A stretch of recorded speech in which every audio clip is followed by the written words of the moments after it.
কখন ডেকেছিল প্র্যাকটিসে? স্যার সন্ধ্যে 6টায়। সন্ধ্যা 6টায়। তুই কোথায় ছিলি তখন?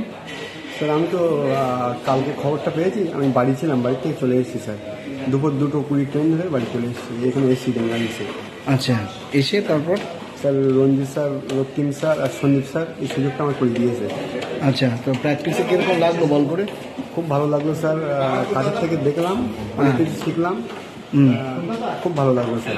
ডোনাল্ডের সাথে তো দেখা হলো, মানে ডোনাল্ড কি কিছু জিজ্ঞেস করেছিলি? মর্নিং মর্কেলের সাথে দেখা হয়েছে, জিজ্ঞেস করেছিলাম স্যার বোলিংয়ের বিষয়, অ্যাকশনের বিষয়টা বললো আস্তে আস্তে রান আপ শুরু করবে আর জোরে গিয়ে ফিনিশ করবে, কারণ তোমার রান আপটা প্রথম থেকেই জোরে হয়।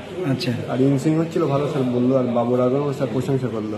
আচ্ছা। এই বাঁ হাত থেকে বল নিয়ে ডান হাত থেকে সবাই হাসছিল পাকিস্তান থেকে, অনেকে প্রশংসা করেছিল স্যার। আচ্ছা, তারপর কাকে কাকে আউট করলো? মোহাম্মদ হ্যারিস আর ওয়াসিম জুনিয়র। ওয়াসিম জুনিয়র। তা তোকে কিছু কি দিল, মানে শুধু পিকচার? স্যার জামান খান জাসিলা দিয়েছে। কে? জামান খান। আচ্ছা, তুই কোন ডিভিশনে খেলিস? Second division sir. Second division. তো বয়স তো এখন 21, এরকম। আগে তুই এবি ডিভিলিয়ার্সকে আউট করেছিলি একবার? না স্যার, ডিভিলিয়ার্সকে আউট করিনি। তাহলে মানে গায়ে মেরেছিলি? বল করেছিলাম ইয়েতে প্র্যাকটিসে। কার প্র্যাকটিসে?